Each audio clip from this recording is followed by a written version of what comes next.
It's the end of the year. Figure we might as well go into some of the meanest comments that I get, some of the wonderful things about being on the internet. But thank you to everyone that says nice and sweet comments.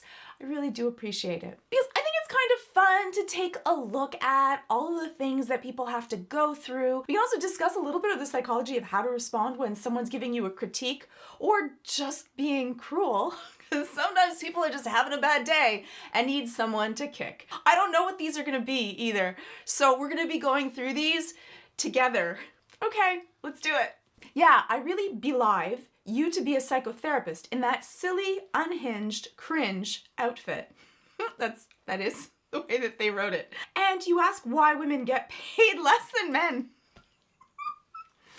So yeah, I think that there is definitely some people that will judge me because sometimes I'm dressed up in different costumes and looking kind of silly. And yes, some of them are definitely really silly looking, but I think that there is a huge value in making therapy, one, more accessible, two, taking therapists off of a pedestal and having a little bit of fun while you learn about yourself. I think for a lot of people, therapy is really scary. So yes, I definitely am not everyone's cup of tea. If you're looking for a very straight-laced analytical therapist, there are definitely people that are out there that do that also.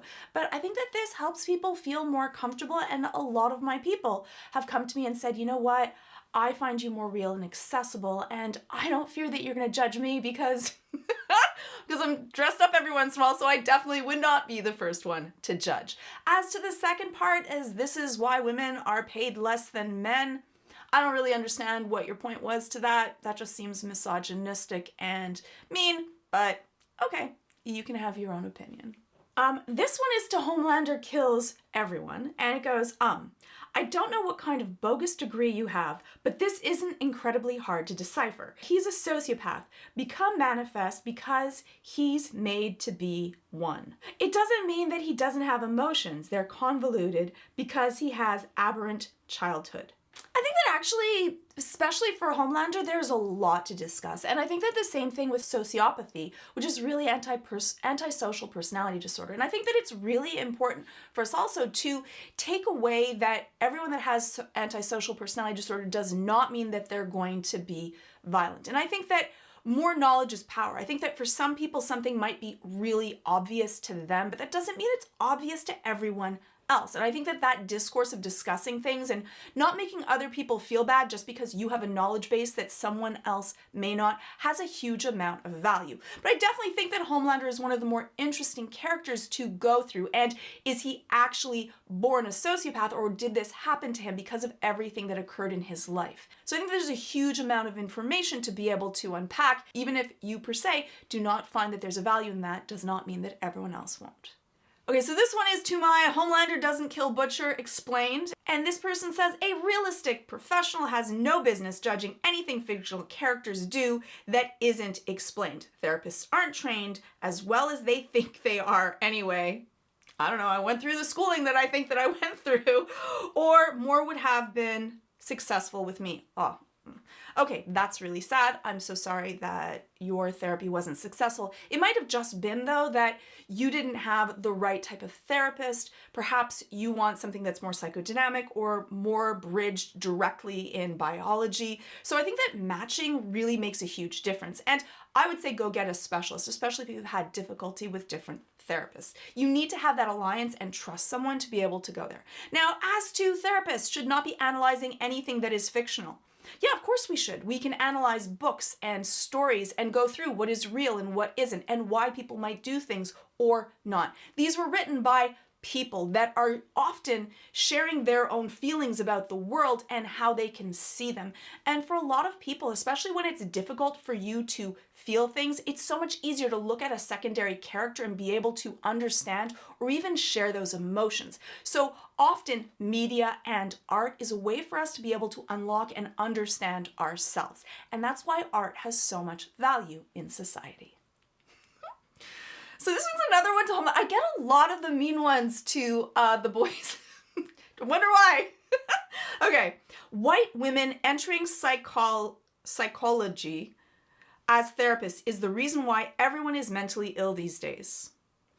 I actually don't believe that. I'm not going to really go into the like white woman part, and like you don't know what my background is, but that thought, I think that really why more people are diagnosed as having mental illness or an issue is because we're aware of it. We used to be taught during that industrial age that, you know what, just suck it up and suffer. Suffer so that other people can make profit. Just go out and don't say anything. And now we're learning that our health, our wellness, being happy matters. It's no longer that time that you have to just do or die for a job because you need that to survive. So I think that people are understanding that they want to have balance, and the way that they interact with everything in the world, if they can do better, they should. If you're going to want to fix a car, go to a mechanic. Don't fix it yourself unless you have a skill in that. I'm not going to perform my own heart surgery. The same thing with relationships. They're so important. And if you can do better, you get to be better. I think that people are just much more aware that they can live better and they deserve to. And so anyone that enters the field of psychology of wanting to help people live better and make people happier, I think that that's wonderful. It might not be your cup of tea and it doesn't have to be. Find your own path. But I definitely think that that's the real reason why there are more people that might be sharing that they have mental illness than before. Plus, there is so much less of a stigma, and that's why these channels are so wonderful and these shows are so wonderful, because no longer is it a stigma that you have something wrong. We all have our own stuff, and hurt people hurt people. So become less hurt, and then you'll hurt other people less as well. This is to Has Been Hotel. Why did Adam smile at Loot? And it says, shut the hell up. It's funny because you must have watched the video and then you took the time to comment and you're telling me to shut up. It's kind of, there's a certain amount of irony that I can appreciate. And no, I won't. But you don't have to go to my channel, but thank you for commenting anyways. This is a quote of me. You can't judge someone by their actions. It's the intent behind those actions that actually matter. I'm sorry, what? Who gave you a license to be a therapist? My order. That is such an awful, awful advice for judging someone's character. No, I'm genuinely upset about this. This is the stupidest take I've ever heard. And we're not even 2 minutes into the video. You're an awful judge of character. And if you're actually a licensed and accredited therapist, I know, I am. I'd wager dollars to donuts that you've done more harm than good if this is the kind of help you offer to clients. Well, this is just the basis of all of psychology. This isn't even me. This isn't my idea. It's not why you do something. If I hit someone, then you could say, oh, you might just judge that action as, oh, she must be just violent. But what if you had a spider, a deadly spider on your shoulder? Most spiders are not actually that aggressive, but let's just pretend that they were. And it's on your shoulder and it's going to bite you and kill you. And I swat that off and I hit you. That would change if I am violent or protective. And so it is not just the actions. And yes, you can judge the action, but it's truly the reason why you do it that goes to your psychology, because that is what psychology is. It is the cognitions, the reasons for why you do things, and the behaviors because of that. So it's not even me, that's just the basis of all of psychology. The psychology of fear. This one is to Dune.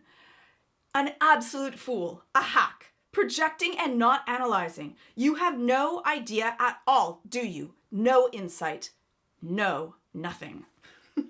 It's funny because that's actually my area of specialty, dealing with anxiety and fear-based decisions. And so I'm not really sure, you didn't really give me a lot to go on what you do not like, but the reasons of fear and the psychology behind it, it's actually really well known in psychology. This isn't something that we're dealing with something nebulous. We understand how the brain works, we understand the systems that are in play, and then if you understand that, you can also go through what are your triggers and why you do them. So it's just kind of really direct, basic psychology. I don't understand why this one caused you so much anger. Perhaps someone in your life judged you because you were upset or anxious or angry.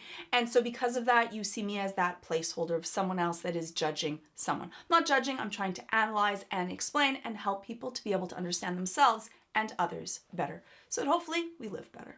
You just remind me of someone I hate. Sound like her, speak like her. I hope you don't make a living in the...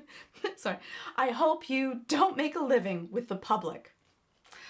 Well, I am really sorry for that. It's interesting though, because often that can happen. Someone that has similar mannerisms, like sometimes it's not even, and I often say that in therapy, that you want to pick a therapist that you feel comfortable with. Like if I remind you of your Aunt Thelma and you hated your Aunt Thelma, even if my psychology is great, you're going to have this block to therapy because all that's going through your head is, Aunt Thelma, I really feel angry. Now, there are certain therapists that can actually work with that and use that to be able to help you heal, to be able to deal with transference and countertransference. But I also say that if it might just be that block that stops you from being able to form trust and an alliance with someone else. So I'm so sorry that I represent to you someone that you don't like, but just because that's someone you don't like, that doesn't mean that it's someone that someone else doesn't like.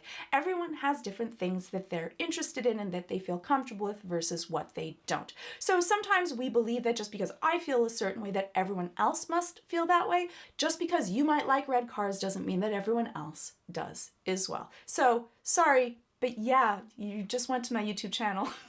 I do this and work with the public for a living in therapy and on my channel. So but you don't have to watch the videos. Like, thank you for watching it anyways and taking the time to comment, but you don't have to. You can go find a video and sets of psychology with people that you do feel comfortable with.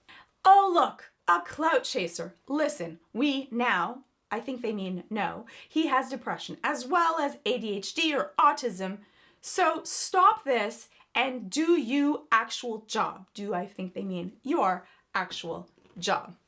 That is what I do. And just because you can say and put a label on depression, depression looks very different to different people. You might have depression, it might show completely differently than someone else that has it. Also, a lot of people that are dealing with depression don't actually know, can't even name it. Sometimes you've shut down so much that you're not even aware of what you're going through.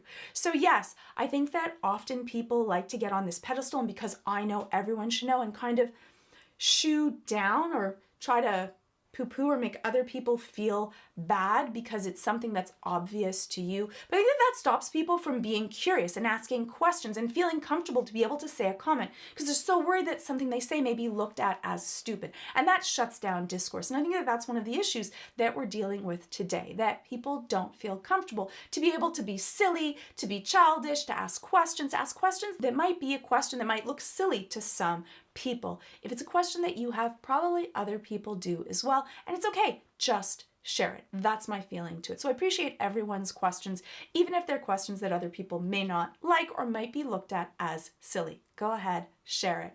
I'll try to answer to as many as I can. Fitting. The therapist is doing a video on snake character, considering therapy is snake oil. And therapists are snake oil salesmen. So I think that a lot of therapy, especially because there were some nebulous things that therapists did in the past in the area of psychology where people did not get consent and they didn't really understand the way that the brain worked. But now we really do. The proof in the end, if your therapy is working for you, is are things getting better? Are you feeling better? And often people are using really concrete things and examples and giving homework. And in the end, talking is wonderful and doing is even better. So that's what we try to do with therapy, is be able to live better. So it's an actual field, and no, it's not perfect. And different people react to different types of therapy. So you want to find the one that works for you. But I like that this one was to Serpentius, a snake. So thank you for watching the video. The Psychology of Arcane, Silco and Jinx. Ooh. Why are you a YouTuber if you're a real therapist? This is a great question, actually, and I get this a lot. And yes, I do therapy during the daytime and at nighttime I make videos. The reason that I started that channel is because I wanted to be able to help more people. I wanted to explain it, and I thought that I really enjoyed explaining the psychology when I would watch different TV shows that mattered to me, and I thought that other people would enjoy that as well. I thought that it was a wonderful conduit for being able to learn more about our lives and being able to help a wider amount of people than I could in just individual therapy. And I also had that hope that possibly if you see someone that is speaking about the things that you care about in a therapeutic setting and you might be going through pain, then maybe you'd feel more comfortable going to therapy as well. And so that was what I hoped, and I think that I've done with my channel. Let me know though in the comments if it has helped, if it has changed your ideas towards therapy or not. This is Fallout Therapist Analysis, Ghouls, Humanity. Oh, I liked this one. Oh, here we go. You suck. okay, like, you have that, maybe to you I do. I don't know why. I don't know if you don't like ghouls. I wasn't supposed to be able to defend them. I need some more information to be able to actually understand, why did you just have a bad day? I think that for some people, they just have a bad day and they see people online on the screen and they're like, I'm just angry and feel like I want to be able to get angry at someone. So if that made you feel better afterwards, like, good. I hope that you feel better and go through your day happier. But yeah, sometimes you're just lashing out because you just had a rough day, which everyone can have sometimes. But be careful. People are real people. And though I'm not taking this personally, some people may, or they might also have had a bad day. And that last little comment of anger just perpetuates more anger. Happiness will also do the same thing, that ripple effect of perpetuating, hopefully, more happiness. Be a conduit for good, not evil. Head towards the light. Fallout, therapist analysis, a ghoul and his dog. Is there something wrong with your left arm? Constantly talking with your hands and arms is distracting, and only using your right is worse. I don't know why I only used one arm. Like, sometimes it's just because my hand is like moving through for the different timing, or I might have only been wearing one glove because my other hand didn't have, I usually cut holes so I can actually change the screen at the same time. So it could have been that, but I talk with my hands. I think that's a way of showing emphasis to certain things. It's a way of emoting more, and I'm relatively emotive in therapy and on my videos. And I think that for a lot of people, they would rather that I just sat and did not use my hands, because I do believe that they can be distracting, but it's just kind of the way that I speak, and I could change it. And that might be less distracting, but I'm not sure that I will. I get excited, and when I'm excited, my hands kind of come up and show that. So I think that for some people, that just might be too much, and for other people, that might be perfectly fine. You can let me know. Oh, toxic masculinity. I get so many from the toxic masculinity. Therapist reacts to the boys. Okay, I get that you are a therapist, but I'd rather take notes from a man about another man than a woman. You might be comfortable with someone that's presenting one way versus another, and that's fine. You just want to see what the comfort level to that is. And there are some people that definitely want a male or a female therapist, or someone that's non-binary, because that's the way that you feel more comfortable to be able to express yourself. I think that in this case, I think that they thought that I was being really judgmental to that, and even the term toxic masculinity, which if you watch the video, which unfortunately a lot of people don't, like, they see the title and they don't spend the time to be able to look into it, where I spoke about how I don't even like the title of toxic masculinity. I think that there's toxicity no matter how you present, that is the main theme, and I think that it has been used to besmirch one gender over another. But I think that a lot of people just don't have the time to be able to deal with that, and they're just angry and they see something and they judge that because I'm a woman, I must be going against men, and this must be a video that's man-hating, and they don't take the time to actually watch it. If you watched it, you'd probably feel very different towards the video at the end.